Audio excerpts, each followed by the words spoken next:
Hey guys, welcome back to the channel. Today we're watching episode 4 of The Sandman. I'd have to say the last episode is probably my favorite one thus far. Don't get me wrong, I love Gregory. I love Goldie. I want more. I need more gargoyle in my life. But I kind of really liked the storyline that we had with Joanna Constantine. I really liked her as a character, period. Like, she's a very tortured person, but at the same time, very confident and sure of herself. Probably, like, I don't know how many demons you have to banish back to hell. But that I would say bolsters your ego a little bit, maybe. But to where she's really good with that, her personal life sucks. She meets Morpheus and really doesn't believe that he's the Sandman until a demon confirms it for her during an exorcism. Weird scenario. But when it's confirmed that he's Morpheus, she's kind of intrigued by it, but she's not impressed. She's not like, oh my God, it's Morpheus. She's more or less kind of like, I don't really have time for this, or I'm going to do it on my own. Like, I will go back to work by myself. He does find her in a dream / memory in which a young girl named Astrid was killed, sucked into the gates of hell. That's, I think, worse than being killed. I think. A little bit. We'll find out in this episode because apparently we're going to hell. But I digress. She was fighting a demon that her boyfriend had summoned from hell. So I'm going to put this out there. So I don't think Joanna does relationships well. Either she picks horrible people or good people that she then ghosts, which we then later find out that Rachel, her girlfriend, she ghosted for 6 months and really was really sad and depressed by it. And the sand that was Morpheus's sand is what kind of kept her going and kept her alive. He does help her out and puts her in a nice little dream state in which she passes, which I think is a very kind act. Like, if you're gonna die, die in your sleep in a wonderful memory. But he also tells Joanna to not worry about the nightmare and the memory that she had and that she was experiencing. I think that's gonna come back as like something she's grateful for. And that she will then help Morpheus in the future. I don't know if we ever see her again, but I assume we will. I'm going to make that assumption now because she's too cool of a character to not have back.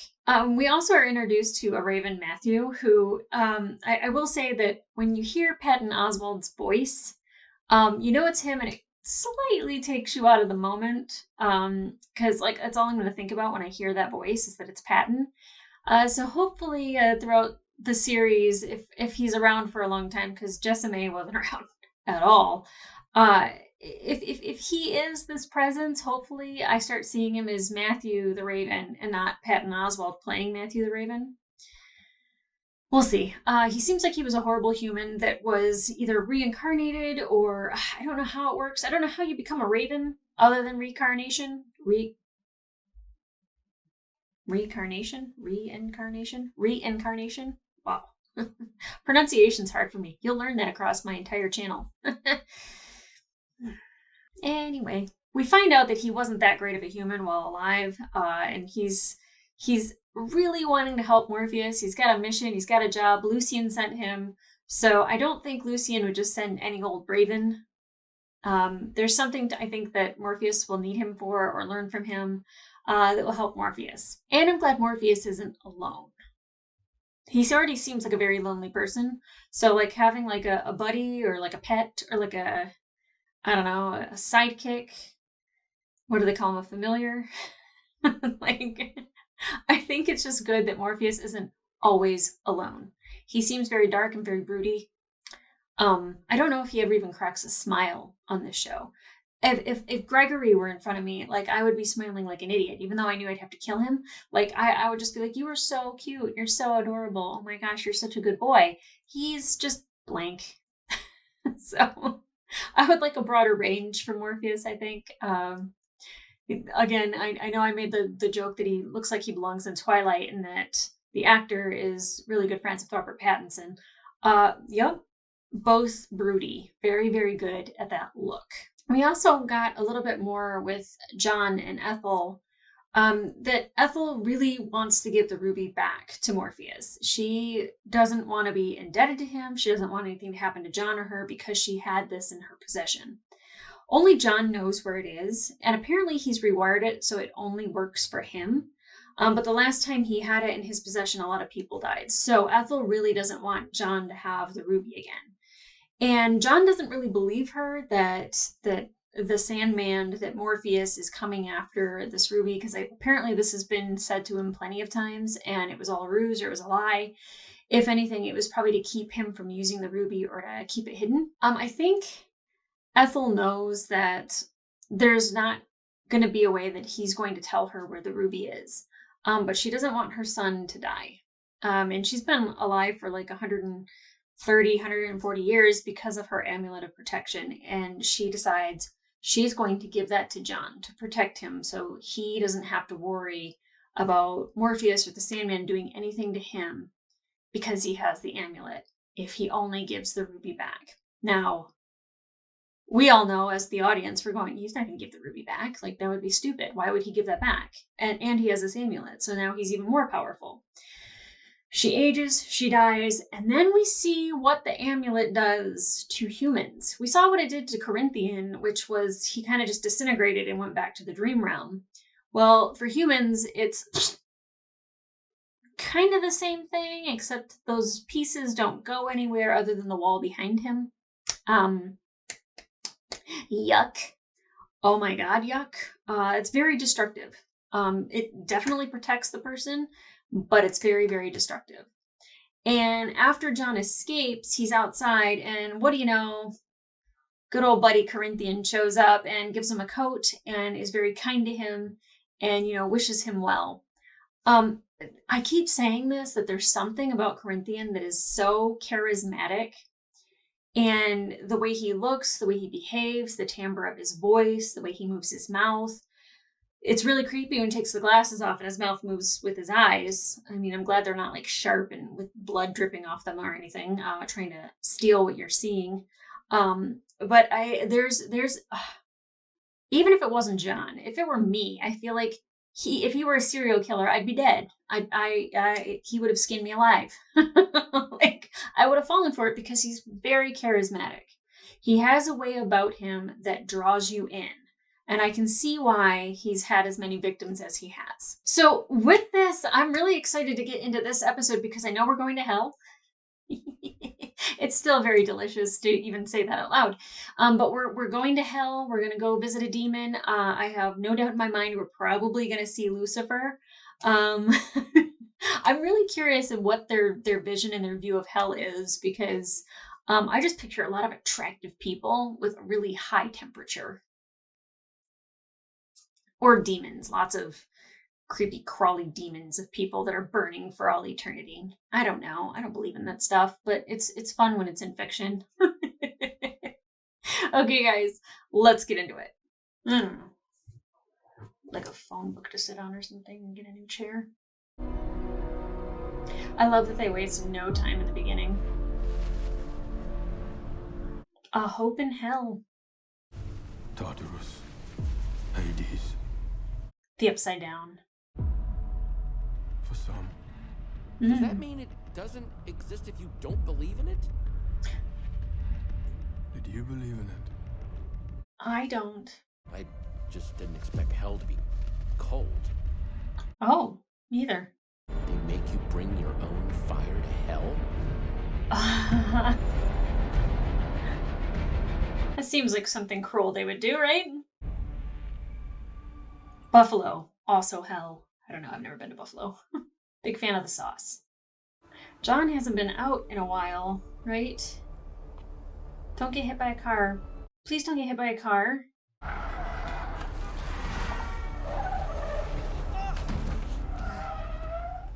I just don't know how the amulet works on somebody who might accidentally hurt him. Here, let me help you. Oh, thank you. Aw, you met somebody who's nice. Listen, if it were up to me, I'd never get out of my pajamas. Same. No idea where I am, actually. Oh, poor baby. Why do I feel bad? He just killed people. Rosemary, I'm John. Good to meet you, John. Come on, I'll Oh, he introduce met you a to very nice Susie. person. Who's Susie? Who's Susie? My Rottweiler. Ah. Well, that's why she feels safe. A king may not enter another monarch's realm uninvited. Oh. Protocols which must be followed. Then how does he get in? Matthew, fly over. Go ask somebody for entrance. It's one hell of a doorbell. It's okay. Hi. Imagine that being your job. Ugh. Oh, hi. Peeking from above.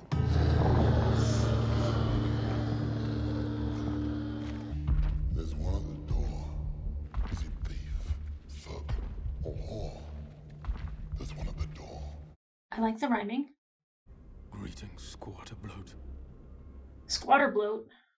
Or will you open the gates of hell and let us through? Ooh, he rhymed. Speaking that guy's language. Squatter blot. Sounds like something you do after, like, a really rough Saturday night. There's one at the door. There's one. Oh, squatter bloat. Still sounds like something that happens on a Saturday night. Yes, a few years ago. I always say it, nothing better happened to that dog. What does she do? She watches cable news all day. That's what she does. Different kind of evil. That's why she lied about everything, even to me. Well, maybe she was trying to protect you. Mm-hmm. Do you lie? To Samantha and Sarah? Sometimes, probably. I think lying is maybe the worst thing you can do to another person. Agreed. What did you steal? A ruby. She had me arrested, of course, and thrown in prison. For stealing the ruby? And arson. Yeah, Rosemary. You murdered people? They weren't good people. Not like you. Susie. Isn't that right, Susie? Isn't that right, my sweet God? Well, that's thoroughly creepy. I worry about Susie and Rosemary. And Samantha and Sarah at this point. The Morning Star? What's that? Lucifer, morning star. Ah, Lucifer. I forgot the devil used to be an angel. Not just Fallen any angel. The most beautiful, wisest, and most powerful of all angels. Oh, I'm expecting a sexy man then. More powerful than you? By far. Especially now. Okay. Okay. Where's Squatter Bloat? What's wrong? Squatter bloat is gone. All right. Yeah. Don't panic. I'm just gonna fly up and see where we are. Matthew, No, please be no, careful. Not doing that.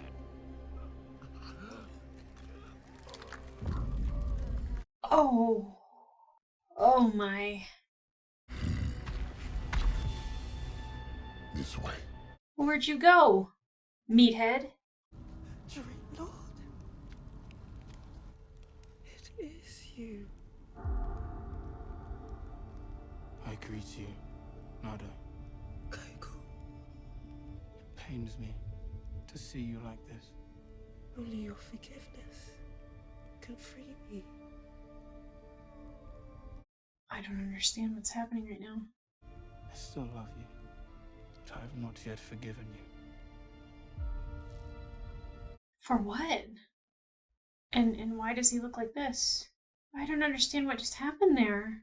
I admit that in the past I may have done some things that are morally ambiguous. Murder? Knowing people are selfish sets you free from having to take their actions, their lies, personally. That's a fair take. People lie because they are selfish. They lie Mhm. because they are human. They lie because they're scared. Mm-hmm.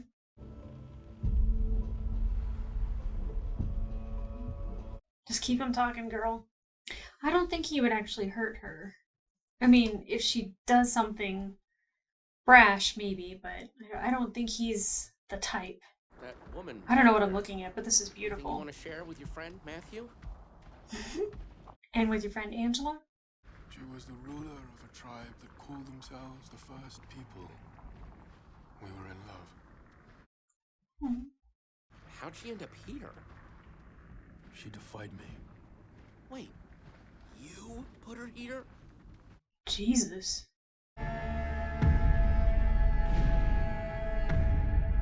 So far, hell is more Mordor-ish than I expected, which essentially was hell. Again, not a symbol of a devil. That's an upside-down star. That is the symbol of a devil. This is just a pentacle. I can't stress that enough. I've been told I have a demon necklace in the comments. No. Is that blood? Yeah, Matthew. Yuck. Is this actually Lucifer? Oh, this is very thrilling. I'm very excited for this. Hello. It's a female. Is that Brienne of Tarth? And to you, Mazakino the Lilim. Greetings, Dream Mm. Lord. Feelings change, especially when one has been caught and imprisoned by mortals. So she knows. I have come because my helm of state was stolen from me. I should like it back. Now. Ooh. Protocols which must be followed. Like what? Which demon has your helm? Name it, and we will bring it here. I confess Hey. I do not know the name. Ask for Then we will Agalaeus. have to summon all of them. All of the demons of hell? How many demons are there? A lot. That's a lot. That's a lot of demons. I have recovered my sand, and now it brings that which is mine in hell to me. Oh, nice. Okay. Then he doesn't have to go door to door.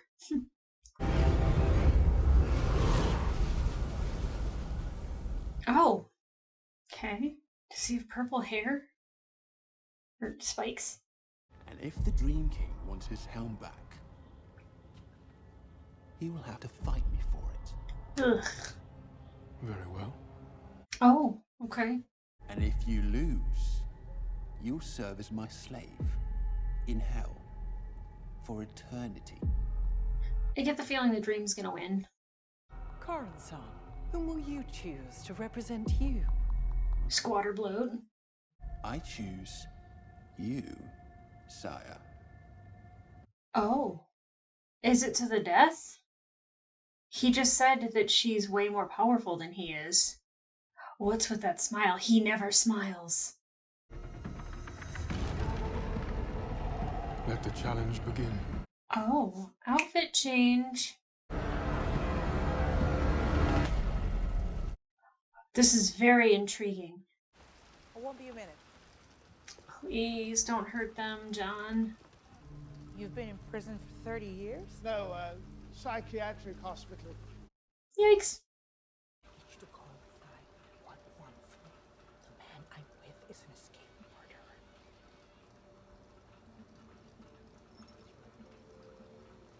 Oh, no.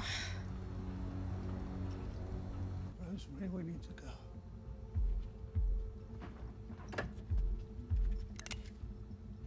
No. Oh, no. You don't stay where you are, I will shoot you. Please don't.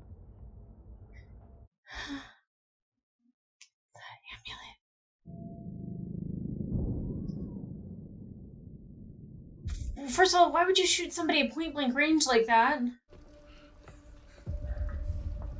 Oh my god, Rosemary. Oh my god, I hope she's okay. It's my fault for trusting you. She said people get afraid. That's why they lie.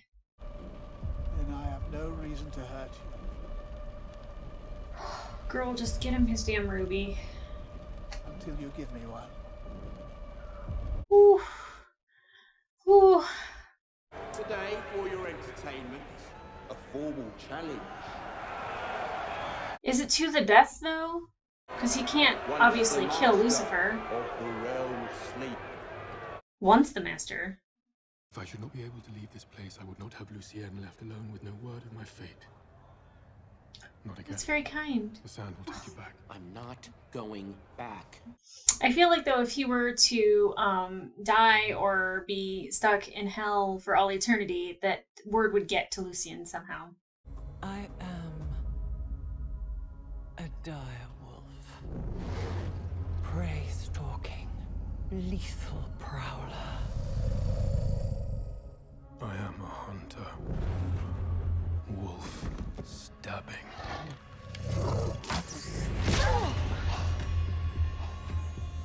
I am a serpent, horse biting, poisoned toothed. Oh boy. This is a wild way to fight. I am a butcher bacterium, warm life destroying. Oh. I am a world. I am a nova, all exploding, planet cremating. Oh my god. This is beautiful. Beast of judgment. I love that shadow. You are the creator. What will you be then, Dream Lord? The creator.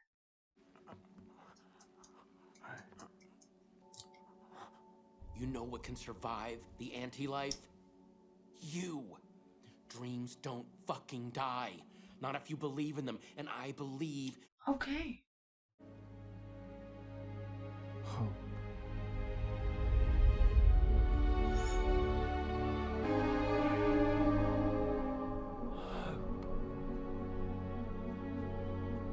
How stunning. Coronson, give him his helm. Oh! No. Winner, winner, chicken dinner. Give him the damn helm. What makes that helm so special in hell, though, that he won't give it back? Honorable. You joke, surely. Why should we let you leave? Helmet or no, you have no power here. You say I have no power here. I feel like that's a challenge. What power would hell have if those here imprisoned were not able to dream? Of Or have heaven. nightmares.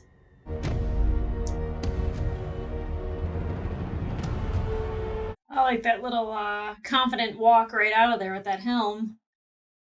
All right, 2 down, 1 to go. Good luck getting that ruby. Can you even see in that thing? I can see the ruby. Oh.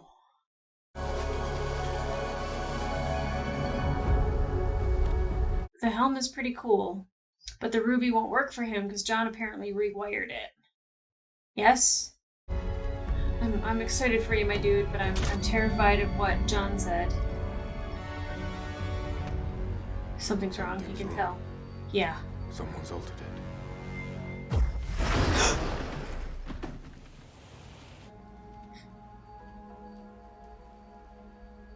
Is Morpheus gonna get banished back to the dreaming because he's gonna use the amulet? I don't understand how you can alter a ruby. I mean, probably magic spells. Oh, Matthew. Okay, maybe not. I know I'm gonna regret this, but do you need a ride somewhere? I don't care what happens to me, but Here. Take it. Wear it. From now on, no one will be able to hurt you, not even me. There's no need to be afraid or tell a lie ever again. That is very kind. The ruby makes dreams come true, and I'm going to use it to save the world. I don't really believe him. Is that it? Damn. Gwendolyn Christie. I always forget her real name. She's Brienne. Okay, so we got to meet Lucifer, and she was not what I expected. I think I was expecting a very, very attractive man with lots of power and charisma, suaveness about him.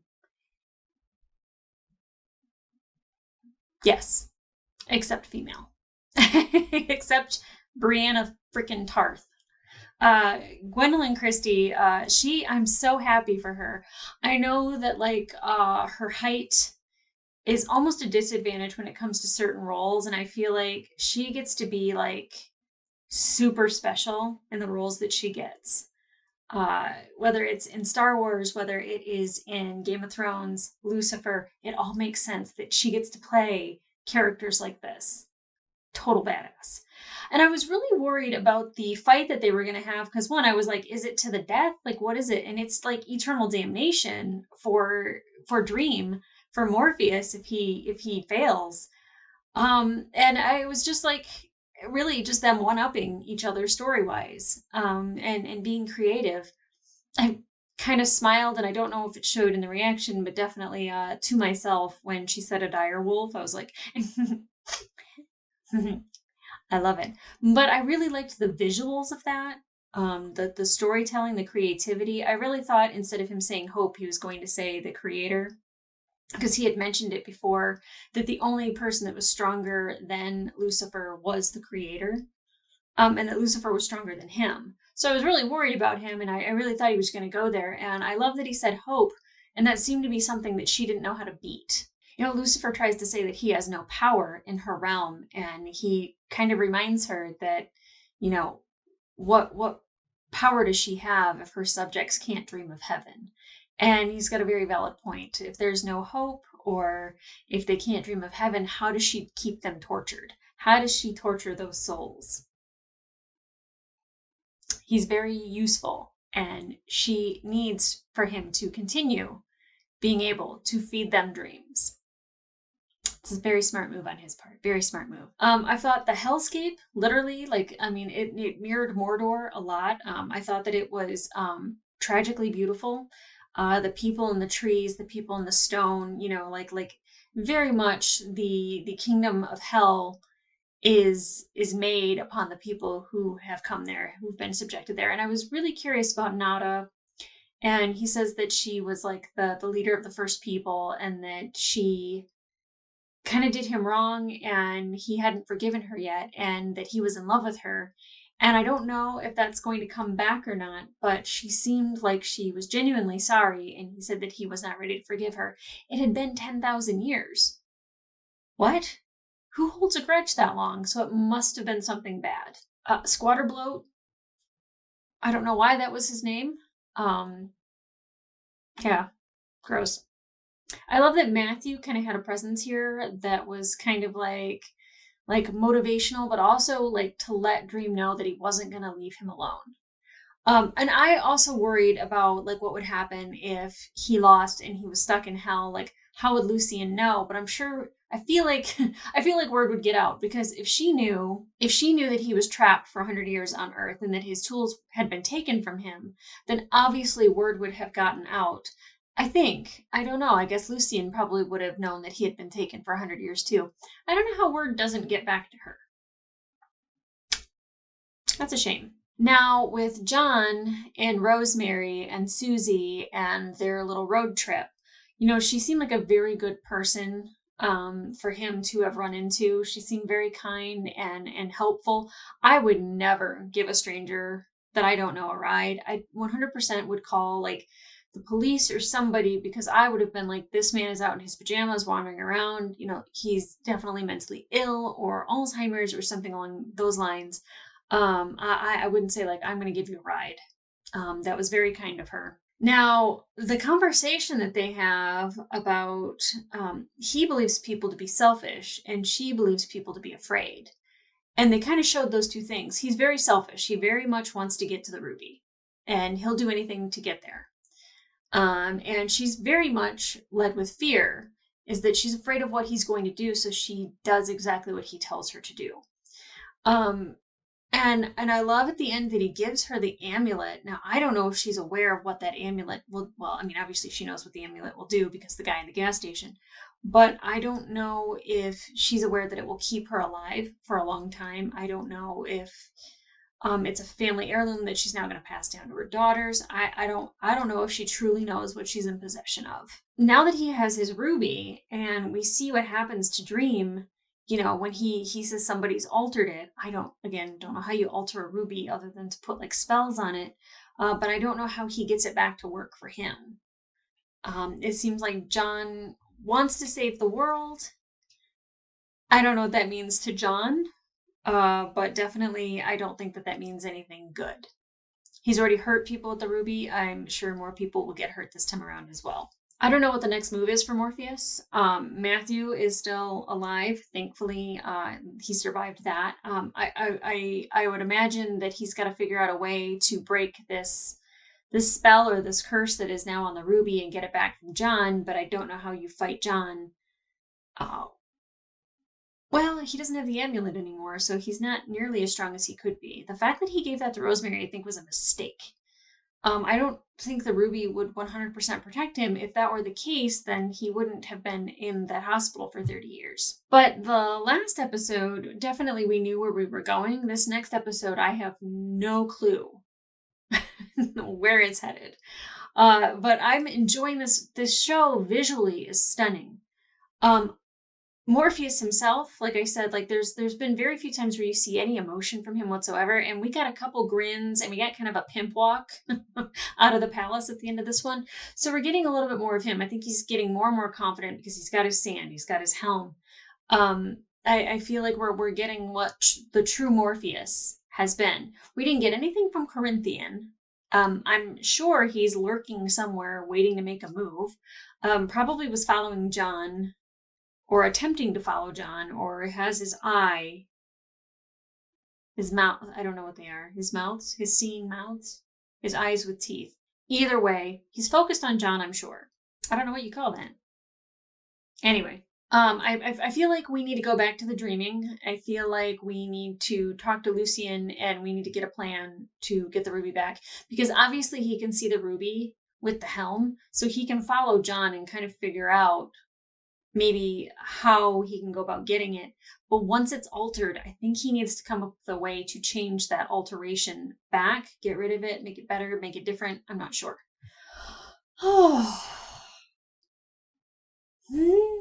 I really, really like this show. And when they said that they were going to fight, I was like, I don't know what's going to happen. And then I loved the visuality of the fight and what we got, that it wasn't like this action sequence. It was all to do with just symbolism and predator prey, and I like love it. I love it. I love it. This show isn't like action packed, but it is stunning and it's beautiful and it's a mystery to me, and I love kind of that mystery unfolding. And I know that I talk over certain parts, and I apologize for that, but I'm trying to figure it out because that's me, and I'm inquisitive.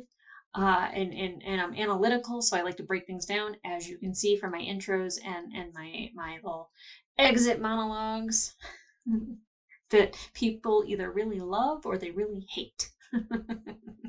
Tough. But if you want to see the full-length reaction, it will be available on my Patreon. You do need your own copy. But remember to like, subscribe, leave me a comment down below. If there's anything that I missed in this episode, please no spoilers for the next coming episodes. But if there's something maybe I didn't understand completely, or who the F is Squatterbloat, and why was he guarding the gates of hell? And why does he have that stupid name? Very confused. But yeah, guys, I'm liking this show. Like, do I love it? No, like it's not something that I think about at random. I have to remind myself to watch these episodes and get them out in time. But every time that I sit down and I watch it, no regrets. No regrets. It's always delicious. It's always a visual stunning treat. Story-wise, it feels great. I'm definitely having a good time when I watch these. All right, guys. I'll see ya.